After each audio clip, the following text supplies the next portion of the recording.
Good morning student. बेटा, class first year हम लोग तुलसीदास जी के काव्य का अध्ययन कर रहे हैं। इसमें हम लोग जो अगला काव्य है उसको पढ़ेंगे।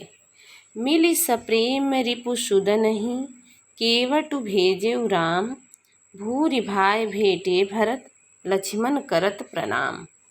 भेटेउ लखन ललकी लघु भाई, बहुरि निषादु लिन्हि उर लाई। पुनि मुनिगण दुहु भाइन बंदे, अभिमत आशीष पाई आनंदे। सानुज भरत उमगी अनुरागा, धरि सिर सीय पद पदुम परागा। पुनि पुनि करत प्रणाम उठाए, सिर कर कमल परसि बैठाए। शीस आशीष दिन्हि मन माहि, मगन स्नेहु देह सुधि नाही। सब विधि सानुकूल लक्ष्य सीता, भे निसोच उर अपडर बीता। को कछु कहै न कोई कछु पूछा, प्रेम भरा मन निज गति छूछा। तेहि अवसर केवट धीरज धारी, जोरि पानि पिनवत प्रणाम करी। इसके कठिन शब्दों के अर्थ में हम पढ़ेंगे। रिपु सुद नहीं मतलब शत्रुघ्न से। लघु भाई मतलब छोटा भाई। बेटा, यहाँ लहु लिखा है, ये लहु अशुद्ध शब्द है, ये लघु है। लघु भाई मतलब छोटा भाई। अभिमत इच्छित। परसि का अर्थ है छू कर, और सुधि मतलब याद। लक्ष्य देख कर, अपडर मतलब आशंका, और निज गति स्वयं की स्थिति। छूछा का अर्थ है खाली।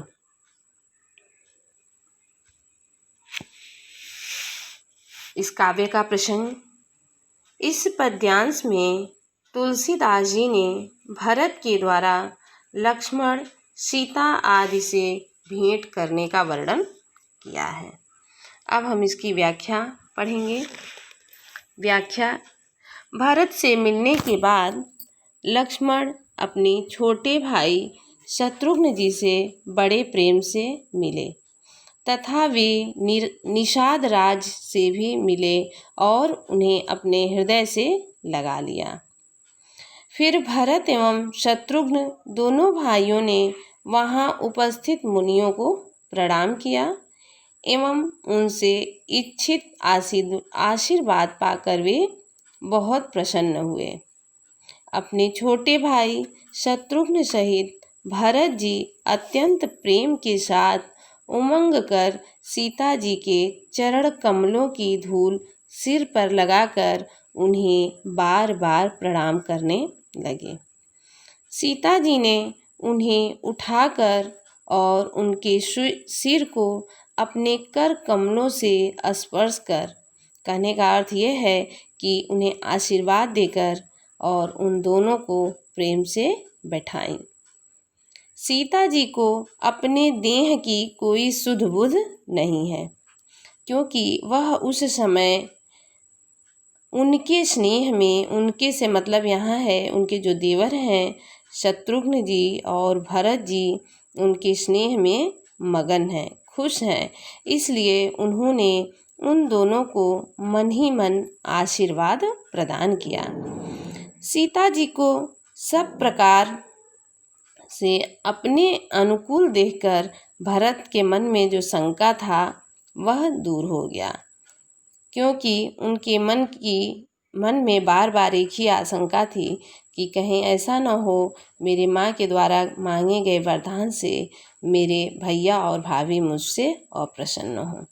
लेकिन माता सीता की इस खुशी को देखकर उनके मन में जो यह संशय की, जो दुविधा की स्थिति थी, वह पूरी तरीके से खत्म हो जाती है और वह निश्चिंत हो जाते हैं कि सीता जी एवं श्री राम जी उनसे नाराज नहीं हैं। उस प्रेममय वातावरण में चारों तरफ जब शांति छाई हुई है और कोई कुछ बोल नहीं रहा है और ना ही कोई कुछ पूछ रहा है। सबके सब मन जो हैं, सभी लोगों के हृदय प्रेम से परिपूर्ण हैं एवं अपने गति से खाली हैं। उस समय निषाद राज धीरज धारण करके हाथ जोड़कर श्री रामचंद्र जी को प्रणाम करके उनसे विनती करने लगे। ये तो इस काव्य का व्याख्या है।